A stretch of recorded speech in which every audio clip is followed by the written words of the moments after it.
श्री शिवाय नमस्तुभ्यम। हर हर महादेव। वेदांत सिटी खरवासा मंदिर के पास डिंडोली रोड सूरत गुजरात में गुरुजी पंडित प्रदीप मिश्रा जी द्वारा श्री शिव महापुराण कथा आज से शुरू हो गई है। यह 7 दिवसीय शिव महापुराण कथा है जो कि 16 जनवरी 2025 से 22 जनवरी 2025 तक आस्था और यूट्यूब के माध्यम से दोपहर के 1 बजे से 4 बजे तक देखी जा सकती है।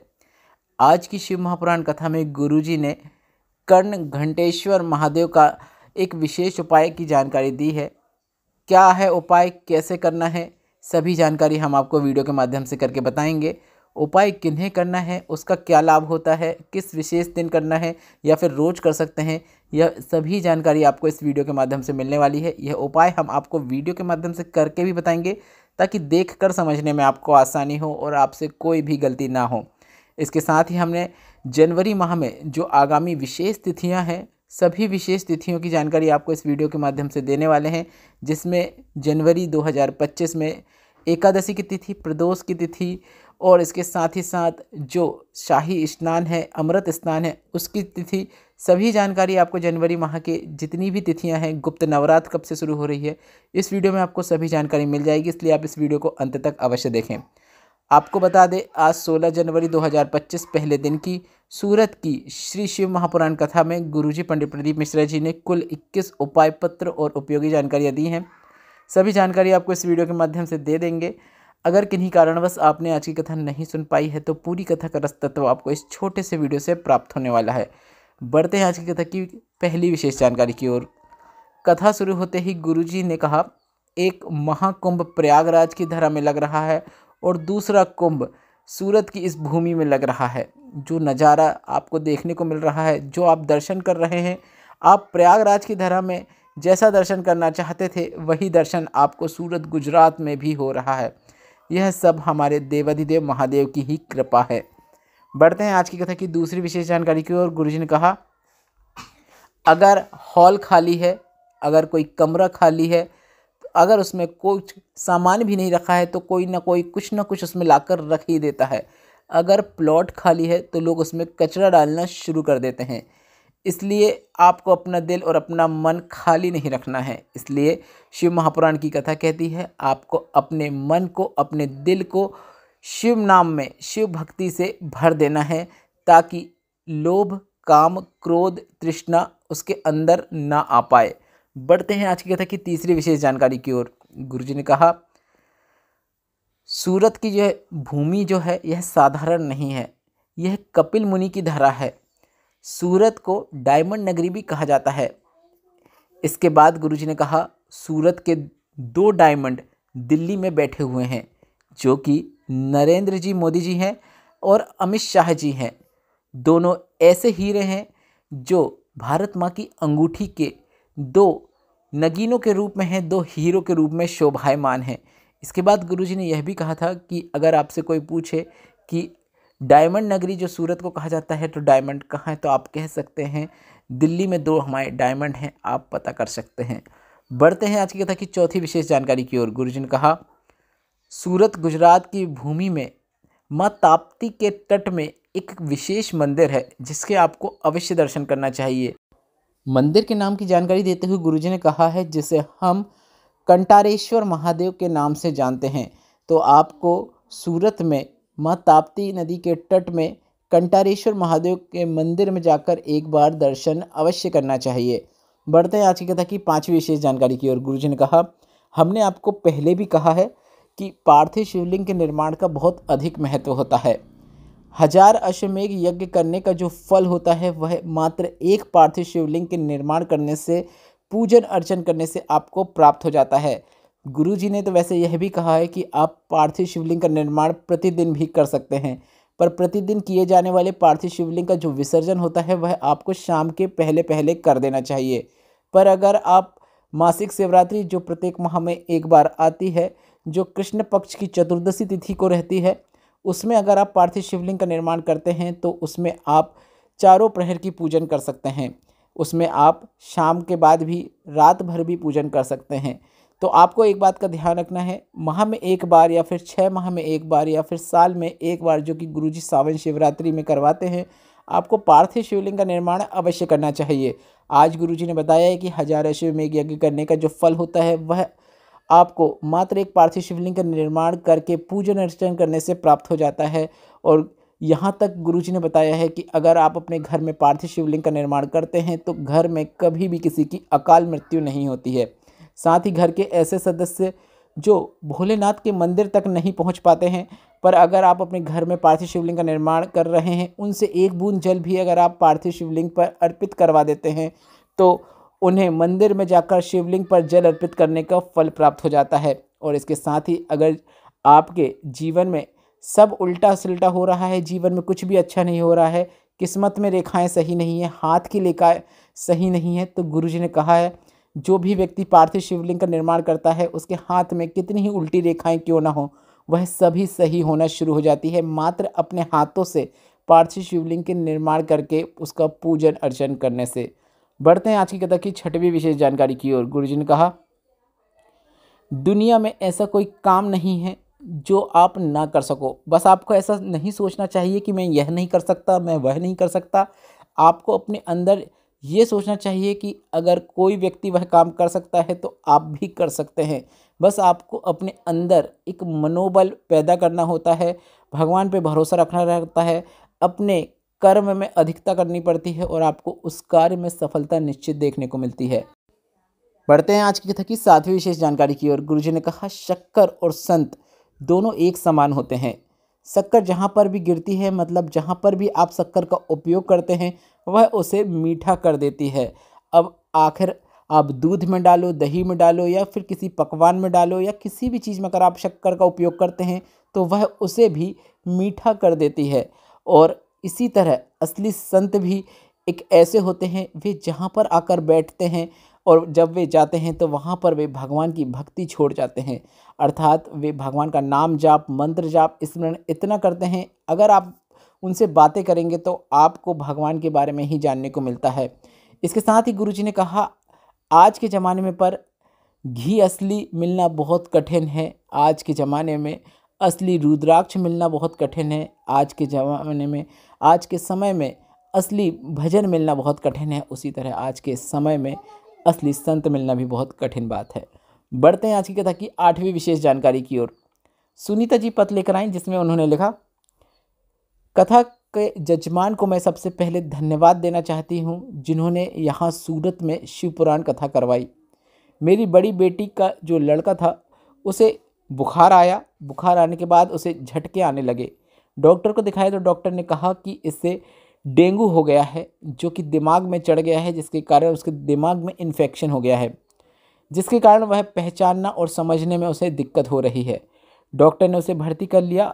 5 इंजेक्शन उसके मस्तिष्क में लगाए गए और इसके बाद बेटा ठीक कब होगा यह भी नहीं बताया और यह कह दिया कि ठीक होने में 1 महीना भी लग सकता है, 2 महीने भी लग सकता है, 1 साल भी लग सकता है, 2 साल भी लग सकता है, कुछ कहा नहीं जा सकता। इसके बाद मेरे किसी परिचित वाले ने सीहोर के रुद्राक्ष की जानकारी दी। रुद्राक्ष का जल आचमन कराने को कहा। हमने ऐसा ही करना शुरू किया। रुद्राक्ष वाला जल शिवलिंग पर चढ़ाते, थोड़ा सा प्राप्त करके उसका आचमन करा देते। डॉक्टर का इलाज भी हमने जारी रखा क्योंकि आप कहते हैं डॉक्टर शिव का ही रूप है। डॉक्टर ने जो जो कहा वह भी हमने किया। बाबा की कृपा से मेरे बड़ी बेटी का जो बेटा है वह धीरे धीरे ठीक हो गया है। उसी का आभार व्यक्त करने हम कथा पंडाल में आए हैं। बढ़ते हैं आज की कथा की 9वीं विशेष जानकारी की ओर। गुरुजी ने कहा, यदि आपके घर में, आपके परिवार में या फिर आपके कुल में कोई शंकर भगवान के मंदिर में जाकर जल चढ़ाता है, शंकर भगवान की भक्ति धारण करता है, शंकर भगवान के भजन करता है, तो ऐसा करने वाले की एक पीढ़ी नहीं बल्कि कई पीढ़ियां तर जाती हैं। बढ़ते हैं आज की कथा की 10वीं विशेष जानकारी की ओर। गुरुजी ने कहा, आपके घर में गरुड़ घंटी होती है जिसका उपयोग आप भगवान का भजन करने में, भगवान को जगाने में, भगवान को भोजन कराने में, कई प्रकार से आप उस गरुड़ घंटी का उपयोग करते हैं। आरती करते समय भी आप गरुड़ घंटी का उपयोग करते हैं। तो ऐसा हम क्या भगवान के लिए करते हैं, भगवान के लिए वह बजाते हैं? ऐसा बिल्कुल नहीं है। गुरुजी ने कहा, गरुड़ घंटी हम इसलिए बजाते हैं ताकि हम अपनी बुद्धि को, अपने विवेक को भगवान की भक्ति की ओर मोड़ सकें, केंद्रित कर सकें। बढ़ते हैं आज की कथा की 11वीं विशेष जानकारी की ओर। गुरुजी ने कहा, अगर आपने हालेकोसा की शिव महापुराण कथा सुनी होगी तो उसमें हमने आपको जानकारी दी थी कि अपनी बढ़ाई, मतलब जो अपनी खूब बढ़ाई करता है या फिर जिसे अपनी बढ़ाई सुनने में अच्छा लगता है, तो अपनी बढ़ाई और दूसरों की लड़ाई से तात्पर्य अपने परिवार में किसी की लड़ाई या फिर अपने आसपास में अगर कोई लड़ाई हो रही हो उसे देखने में अगर आपको अच्छा लग रहा है, तो इस पर गुरुजी ने कहा अपनी बढ़ाई दूसरों की लड़ाई अगर आपको अच्छी लगने लगती है तो आपका विनाश निश्चित है। आप अपने जीवन में कभी भी आगे नहीं बढ़ सकते, यह निश्चितता है। बढ़ते हैं आज की कथा की 12वीं विशेष जानकारी की ओर। स्वर्णा जी पत्र लेकर आई जिसमें लिखा, मेरा बेटा 2 साल से सरकारी नौकरी की तैयारी कर रहा था पर उसकी नौकरी नहीं लग रही थी। हमने मंदिर में जाना शुरू किया और साथ ही साथ शिवलिंग पर जल चढ़ाते और बेटे से 4 गुना अधिक मेहनत करने को कहा। बेटा प्राइवेट नौकरी करता था, 8 घंटे की वह ड्यूटी भी करता था। जितना समय बचता था उतना वह पढ़ाई में लगा देता था। मैंने मेरे बेटे से कहा पशुपतिनाथ व्रत करने को और 1 लोटा जल शिवलिंग पर चढ़ाने को कहा। उसने मेरी बातों का अनुसरण किया, पढ़ाई में अधिकता किया और एग्ज़ाम देने से पहले बेलपत्र की बीच वाली पत्ती में शहद लगाते हुए बेलपत्र को शिवलिंग पर चिपकाते हुए वह एग्ज़ाम देने चला गया। बाबा की कृपा का वर्णन करना चाहते हैं कि मेरा बेटा बैंक ऑफ इंडिया में बैंक मैनेजर के पद में चयनित हो गया है। उसी का आभार व्यक्त करने हम कथा पंडाल में आए हैं। बढ़ते हैं आज की कथा की 13वीं विशेष जानकारी की ओर। पूरन जी पत्र लेकर आए जिसमें उन्होंने लिखा, मैं और मेरी पत्नी ने कथा पंडाल में मेरे बेटे के लिए सरकारी नौकरी मांगी। हमने 1 पंडाल नहीं, 2 पंडाल नहीं, बल्कि हमने 10 पंडाल में कथा का श्रवण किया और सभी पंडालों में अपने बेटे के लिए नौकरी मांग ली। 19 वर्षीय मेरे बेटे की इंडियन नेवी में नौकरी लग गई है। उसी का आभार व्यक्त करने हम कथा पंडाल में आए हैं। बढ़ते हैं आज की कथा की 14वीं विशेष जानकारी की ओर। मंजू जी पत्र लेकर आई जिसमें लिखा, बेटा 2019 से आर्मी की तैयारी कर रहा था पर उसकी नौकरी नहीं लग रही थी। बेटे ने अधिक मेहनत करना शुरू किया। सीहोर जाकर हमने कुबेरेश्वर महादेव के कंकड़ रूपी शंकर का पूजन करके आ गए। बाबा से अपने बेटे के लिए कामना कर ली। पशुपतिनाथ व्रत भी किया। बाबा की कृपा से बेटा इंडियन आर्मी में चयनित हो गया है। उसी का आभार व्यक्त करने हम कथा पंडाल में आए हैं। बढ़ते हैं आज की कथा की 15वीं विशेष जानकारी की ओर। गुरुजी ने कहा एक पत्र आया जिसमें उसमें लिखा था कि 3 वर्ष से मेरी बेटी को मिर्गी के दौरे आते रहते थे। डॉक्टर को भी दिखाया पर आराम नहीं लगा। मेरी परिचित ने आपकी कथा के बारे में बताया। हमने आपकी शिवपुराण कथा आस्था चैनल में सुनना शुरू करी। मेरी सहेली ने सीहोर के रुद्राक्ष को लाकर मुझे दे दिया। हमने रुद्राक्ष के जल को शिवलिंग पर चढ़ाकर औषधि रूप में प्राप्त करके मेरी बेटी को देना शुरू किया। धूलिया की कथा को हमने पंडाल में बैठकर सुना। मेरी बेटी को भी लेकर मैं धूलिया कथा की पंडाल में गई थी, जहाँ पर मेरी बेटी को दौरा आ गया। मिर्गी का दौरा उसे आया। हमेशा उसे मिर्गी का दौरा आने पर दिन भर वह उठ नहीं पाती थी, पर कथा पंडाल में उसे जब मिर्गी का दौरा आया वह 1.5 घंटे में ही उठ गई। इसके बाद हमने डॉक्टर को भी दिखाया। डॉक्टर का भी जितना ट्रीटमेंट था सभी लिया और कथा पंडाल में आने के बाद उसे ऐसा चमत्कार हुआ है, बताना चाहेंगे कि 1.5 माह के बाद उसे एक बार और दौरा आया और उसके बाद उसे आज तक दौरा नहीं आया है। उसी का आभार व्यक्त करने हम कथा पंडाल में आए हैं। बढ़ते हैं आज की कथा की 16वीं विशेष जानकारी की ओर। गुरुजी ने कहा, घर का अगर कोई युवा हो या कोई बेटा हो या घर का कोई बुजुर्ग हो, अगर कभी भी उसने 1 लोटा जल भोलेनाथ के मंदिर में जाकर शिवलिंग पर अर्पित किया है तो हमारी विपरीत परिस्थिति में, हमारी विपत्ति की घड़ी में वह जल हमारे जरूर काम आता है। बढ़ते हैं आज की कथा की 17वीं विशेष जानकारी की ओर। निकिता जी पत्र लिख रहे हैं जिसमें उन्होंने लिखा, सभी डॉक्टरों का इलाज करवाया। डॉक्टरों ने संतान का मना कर दिया था। संतान सुख नहीं था। आपके बताए अनुसार सफ़ेद आंकड़े की जड़ का प्रयोग किया। बाबा की कृपा से 6 साल बाद मेरे घर में एक नहीं जुड़वा बच्चों ने जन्म लिया है। एक बेटा है, एक बेटी है। उसी का आभार व्यक्त करने हम कथा पंडाल में आए हैं। अब बढ़ते हैं 18वीं विशेष जानकारी की ओर, जो कि यह 2025 जनवरी की विशेष तिथियां हैं। विशेष तिथियां आप अवश्य सुन लें, क्योंकि अगर आप कोई व्रत रखते हैं या फिर कोई उपवास रखते हैं या फिर कोई उपाय करना चाहते हैं तो वे उपाय आपको कब करना चाहिए, तो आपको सही विशेष तिथि की जानकारी होना चाहिए। तो जनवरी माह की जो विशेष तिथियां हैं वह इस प्रकार हैं। 17 जनवरी शुक्रवार के दिन माघ कृष्ण चतुर्थी का व्रत रहेगा, संकट चौथ भी जिसे हम कहते हैं। लंबोदर संकष्टी चतुर्थी है और कुंभ का मेला भी चल रहा है, तो काफ़ी अच्छी तिथि है 17 जनवरी को। अगर आप संकट चौथ का व्रत रखते हैं तो यह व्रत आप अवश्य रखें।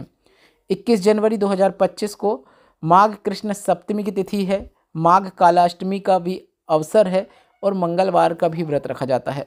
25 जनवरी 2025 माघ कृष्ण एकादशी की तिथि है, जिसे हम श्रृष्ठतिला एकादशी के नाम से भी जानते हैं। इसके बाद 26 जनवरी 2025 को तिल द्वादशी है। इसके बाद 27 जनवरी 2025 को सोम प्रदोष के योग बन रहे हैं। काफ़ी विशेष अवसर है, प्रदोष की तिथि है, सोमवार का दिन है, इसलिए इसे हम सोम प्रदोष के नाम से भी जानते हैं। इस दिन आप गुरुजी पंडित प्रदीप मिश्रा जी के बताए अधिकतर उपाय कर सकते हैं। इसके बाद 29 जनवरी 2025 को माघ अमावस्या है। साथ ही साथ महाकुंभ में, जो कि प्रयागराज में चल रहा है, उसमें अमृत स्नान का भी मौका बन रहा है। इसके बाद 30 जनवरी 2025 से गुप्त नवरात्र प्रारंभ हो रहे हैं। इसके भी कई उपाय हैं, और अगर आप गुप्त नवरात्र का व्रत रखना चाहते हैं, पूजन अर्चन करना चाहते हैं, तो यह आपको 30 जनवरी से करना होगा। बढ़ते हैं आज की कथा की गुरुजी की बताई 19वीं विशेष जानकारी की ओर। गुरुजी ने कहा, अगर कोई शिव महापुराण की कथा सुनकर जा रहा होता है तो उसके शरीर से होते हुए हवा की जो तरंगे होती हैं, हवा की जो लहरें होती हैं, वह जहाँ तक भी जाती है और अधोगति में फंसे हुए जितने भी जीव होते हैं, वे उन सभी को मुक्त कर देती है, उन सभी को मोक्ष की प्राप्ति होती है। बढ़ते हैं आज की कथा की 20वीं विशेष जानकारी की ओर, जो कि गुरुजी पंडित प्रदीप मिश्रा जी का बताया आज की शिव महापुराण कथा का बिल्कुल नया और विशेष उपाय है। इस उपाय की जानकारी गुरुजी ने आज से पहले नहीं दी है, और हम यह उपाय आपको वीडियो के माध्यम से भी करके बता रहे हैं, ताकि देखकर आपको समझने में आसानी हो। गुरुजी ने कहा, अगर कोई कहता है कि बेटे या फिर पत्नी या फिर जो भी आपके घर में सदस्य है, उसकी बुद्धि स्थिर नहीं रहती है, उसके विवेक स्थिर नहीं रहता है, विवेक में कमी है, तो आपको एक सरल या आसान उपाय करना है। गुरुजी ने कहा है, मिर्गी जैसी समस्या होने पर भी आप यह उपाय कर सकते हैं। गुरुजी ने कहा, चित्तवृत्ति को स्थिर करने के लिए, पूर्ण विवेक के लिए आपको यह उपाय करना है। यह उपाय करते समय आपको कर्ण घंटेश्वर महादेव का नाम स्मरण करना है। इस बात का आपको ध्यान रखना है, संपूर्ण उपाय को करते समय आपको कर्ण घंटेश्वर महादेव का नाम स्मरण अवश्य करना है। इस उपाय को करने के लिए आपको एक बेलपत्र, एक दूर्वा और एक कलश जल की आवश्यकता होगी। बस इन 3 चीज़ों को लेकर आपको भोलेनाथ के मंदिर में पहुंच जाना है। सबसे पहले आपको शिवलिंग के ऊपर एक बेलपत्र को अर्पित करना है। शिवलिंग के ऊपर आपको बेलपत्र को इस प्रकार से अर्पित करना है कि बेलपत्र की जो डंडी होती है वह जलाधारी की ओर होना चाहिए। आप वीडियो में भी देखकर समझ सकते हैं कि बेलपत्र को आपको शिवलिंग के ऊपर किस प्रकार से अर्पित करना है। इसके बाद आपको शिवलिंग के ऊपर दूर्वा भी अर्पित करना है। दूर्वा भी आपको इस प्रकार से शिवलिंग के ऊपर अर्पित करना है कि दूर्वा का जो भाग होता है, जहाँ से आप दूर्वा तोड़ते हैं, नीचे वाला जो भाग होता है वह जलाधारी की ओर होना चाहिए। इसके बाद शिवलिंग के ऊपर आपको 3 विशेष स्थान पर आपको जल अर्पित करना है। कहाँ कहाँ अर्पित करना है आप वीडियो में भी देखकर समझ सकते हैं। पहला जल आपको जलाधारी के साक्षी में अर्पित करना है। पहला स्थान आप वीडियो में देख सकते हैं कि कहाँ पर आपको जल अर्पित करना है। दूसरा स्थान जो जल अर्पित करने का रहेगा वह माता पार्वती के हस्तकमल के पास रहेगा, जो आप अभी वीडियो में देख रहे हैं। इसके बाद तीसरा जल आपको जो गोल जलाधारी होती है उसी के भाग में अर्पित करना है। कहाँ अर्पित करना है वह भी आप वीडियो में देखकर समझ सकते हैं। इस उपाय के अंतर्गत गुरुजी ने सिर्फ 3 स्थानों पर ही जल अर्पित करने को कहा है, शिवलिंग के ऊपर जल अर्पित करने को नहीं कहा है। इसके बाद जलाधारी से नीचे गिर रहे जल का थोड़ा सा भाग आपको औषधि रूप में प्राप्त कर लेना है, और उस व्यक्ति, पुरुष, स्त्री, बच्चा जो भी आपके घर में है, जिसकी चित्तवृत्ति स्थिर नहीं है, या फिर जिसे समस्या है, परेशानी है, या फिर मिर्गी जैसी समस्या है, उसे आपको इस जल का आचमन करा देना है। उपाय करते समय आपको कर्ण घंटेश्वर महादेव का नाम स्मरण रखना है, इस बात का आपको ध्यान रखना है। एक बात का और आपको गुरुजी ने ध्यान देने को कहा है कि ऐसा नहीं कि आपने उपाय कर लिया तो डॉक्टर को नहीं दिखाया, आपको डॉक्टर को भी दिखाना है, डॉक्टर का इलाज कराना है। जैसा जैसा डॉक्टर का है वह सभी चीज़ें करना है, अंत तक डॉक्टर का ट्रीटमेंट लेना है, पर साथ ही साथ आपको यह उपाय भी करना है। अगर कोई वेंटिलेटर में भी है, जिसकी शुद्ध बुद्ध नहीं है, मिर्गी जैसी समस्या है, उसका भी विवेक काम करना शुरू कर देता है। डॉक्टर की दवाइयाँ लगती हैं, आपको लाभ जरूर देखने को मिलता है। बढ़ते हैं आज की कथा की 21वीं और अंतिम जानकारी की ओर। गुरुजी पंडित प्रदीप मिश्रा जी की आगामी शिव पुराण कथाओं की जानकारी इस प्रकार है। 24 से 30 जनवरी 2025 तक साकरी महाराष्ट्र में शिवपुराण कथा है। 1 से 7 फरवरी 2025 तक कूपपुर काकेट छत्तीसगढ़ में शिवपुराण कथा है। 10 से 16 फरवरी 2025 तक प्रयागराज सेक्टर नंबर 21 पीपरपुल 1 सतुआ बाबा शिविर में शिवपुराण कथा है। इस शिवपुराण कथा का नाम त्रिवेणी शिवपुराण कथा है। इसके बाद 17 से 23 फरवरी 2025 तक तारा बाबा की कुटिया सिरसा हरियाणा में शिवपुराण कथा है। उसके बाद 25 फरवरी से 3 मार्च 2025 तक रुद्राक्ष महोत्सव सीहोर कोबरेश्वर धाम में होगा। शिवपुराण कथा भी होगी, रुद्राक्ष भी अभिमंत्रित किए जाएंगे। इस वीडियो में बताई गई जानकारी से संबंधित कोई प्रश्न हो तो वे प्रश्न आप कमेंट बॉक्स के जरिए पूछ सकते हैं। मेरे द्वारा दी गई जानकारी अगर आपको थोड़ी सी भी उपयोगी लगी हो तो इस वीडियो को लाइक करके कमेंट बॉक्स में श्री शिवाय नमस्तुभ्यम या फिर हर हर महादेव अवश्य टाइप कीजिएगा। व्हाट्सएप में जुड़ना चाहते हैं तो व्हाट्सएप चैनल की लिंक कमेंट बॉक्स में पिन कर दी है, जिसमें टच करके आप हमें व्हाट्सएप में भी फॉलो कर सकते हैं, जो कि बिल्कुल फ्री है। श्री शिवाय नमस्तुभ्यम, हर हर महादेव।